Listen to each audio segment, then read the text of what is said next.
A hedonistic lifestyle is one where the human body is constantly chasing one or more kinds of pleasures. For example, addiction to Yeah. intoxicants, Yeah. addiction, Yeah. um, constantly buying new expensive things, like being a Yeah. shopaholic. Yeah. Effectively, what you're doing is that you're stimulating your own dopamine systems. You're Yes. looking for Yeah. quick dopamine. Yeah. Effectively, another form of hedonism is just doom scrolling. Hmm. Constantly going through short content. It's constantly secreting dopamine in your head. Uh-huh. But the long term output of having a hedonistic lifestyle is that you're wrecking your dopamine systems, Hmm. right? In short, can you explain how one is spoiling their dopamine systems by being hedonistic? Yeah. So again, because there is lack of balance now, all right, uh, you are there are many things in your life, okay, which would actually give you tranquility, balance, like concentration on your own health, like concentration on relationships, like concentrating on a harmonious work-life balance. That will go completely out of twist when when there's an imbalance. You're doing too much of. See, it's like this. I'll explain to you. Like there's a disease called Parkinson's disease. Okay, now there are two chemicals there, acetylcholine and dopamine. Now, what happens in the disease is the dopamine levels fall, but the dopamine levels falling don't create a problem. It's when they fall, the normal level of acetylcholine causes symptoms. Hmm. Okay, did you understand? Yes. So something falls. One would think that falling causes the problems. It's not that falling. It's the normal level of what was balancing out. This is what people call hormonal balance. Exactly. Yeah. Hmm. So anything in excess, anything will cause an imbalance in the neurochemistry of our brain. Hmm. It'll cause imbalance in the electrical circuitry of the brain. It'll cause an imbalance between the conscious and the subconscious mind. And then you are in a state where you're just not feeling good. You may have everything in the world and still you're not feeling good about life. Gotcha.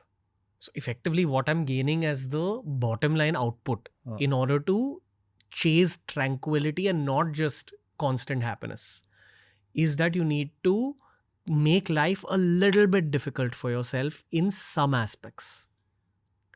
Perhaps it's another way of saying challenge is a must throughout the course of life. Throughout the course of life.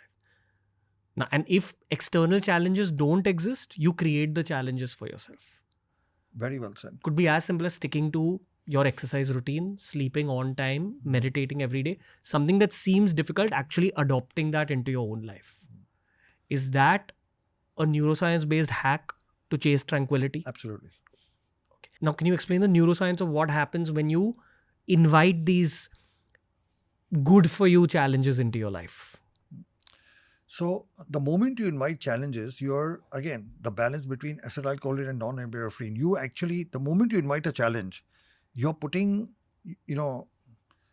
if everything is going good for you, now there is no challenge in your life, so your norepinephrine levels aren't high.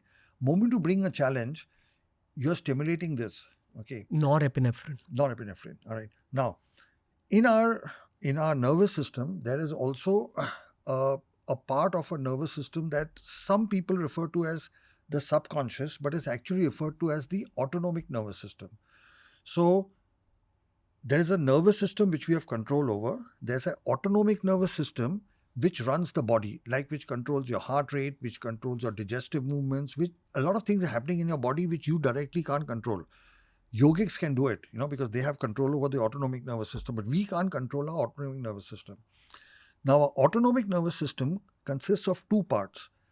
There is something called the sympathetic nervous system, and there is something called the parasympathetic nervous system.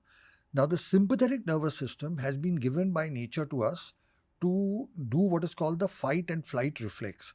So, when the lion is chasing a deer, the deer has to run for life. So, at that time, what needs to happen? Your blood pressure needs to go up, your heart rate has to go up, your pupils have to be dilated. You need more energy, so you need more sugar. Okay, and at that time you can't pass stool, so your bowel movements are shut down. This is controlled by the sympathetic nervous system. What it does, it extracts everything from the body to be able to save your life at that time. There is another system, the parasympathetic nervous system, which does the exact opposite. It lowers the blood pressure. It calms you down. It lowers your heart rate. It converts glucagon back, reduces those levels, has your bowel movements going well. The parasympathetic nervous system is the restorative system. It restores the body's harmony. It repairs the tissues. Now what happens is we have both of these. Nature gave us the sympathetic nervous system to be used once in a while only. But we'll end up using it all the time. That's why you see all modern diseases, hypertension, sympathetic, diabetes, constipation, muscle spondylo, all these conditions are basically because we are using the sympathetic nervous system, which was meant to be used once in a while, every day. So all the modern illnesses that we have are because of overstimulation of the sympathetic nervous system. Being stressed all the time. Now, the parasympathetic has the exact opposite. And you know what you have to do to stimulate it? Nothing, just chill, relax, all right? But we don't do that. In fact, we had done a research project at the Sion Hospital Medical College in the early 90s, where we took our own students as subjects, staff members, and they were made to undergo just simple yoga every day, over there. So there was no question of compliance. And after testing, we found it is completely parasympathomimetic. That means yoga actually stimulates the relaxation system internally, right? Now, if you're too relaxed and doing nothing, you have overstimulation of the parasympathetic nervous system. If you're too stressed, you have overstimulation of the sympathetic nervous system. Again, coming back to what I said, everything is about balance. So you need to have both. For those who are very stressed out, working constantly, only thinking about their work and their job and not having a life-work balance, they have to stimulate the parasympathetic. And those who have everything you said need by creating challenges, by stretching themselves out a little bit, stimulate their sympathetic nervous system so both work in balance. We need both these systems to work in balance to be healthy. Yoga does that intrinsically. That's why yoga is so useful. Okay. You've effectively given out the biology and mathematics of how one can achieve peace in their human journey. Absolutely. So to summarize, basically your brain has a different part of itself dedicated to pleasure and a different part dedicated to pain. Over the course of life, they're both going to be stimulated. Yes. Now, human understanding, especially when you're graduating from school or college, is, hey, let's try chasing pleasure.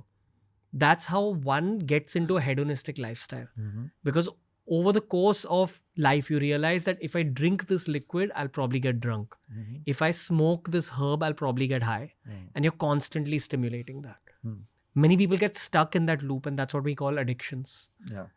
Of course, can also be placed in the same bracket. Absolutely. But life has to be a combination of both pleasure and pain. Now, hypothetically speaking, if you're only chasing pleasure through a hedonistic lifestyle, eventually you won't be able to feel real peace because you're constantly in the chase for external happiness. But the actual goal of human life is tranquility, because life is going to come at you and you need to be able to respond correctly, which will happen out of a tranquil state of mind. And in order to create a tranquil state of mind, there are two requirements. The first requirement is that you have to challenge yourself just a little bit to increase the norepinephrine levels in your bloodstream once in a while or every day. And secondly, to kind of perhaps stimulate that pain part of your brain as well, to keep your brain in balance. And the second key point is ensuring that while your sympathetic nervous system is active in the modern day because of daily stressors, you activate your parasympathetic nervous system as well through processes like yoga, stretching, flexibility-based movements, regular vacations, or simply sleeping really well. Yes, absolutely. Good point to end the podcast because it's a pretty heavy piece. If you enjoyed this clip from the Ranveer Show, we've uploaded a ton of other clips related to a ton of other topics. So explore the channel because there's something for everyone.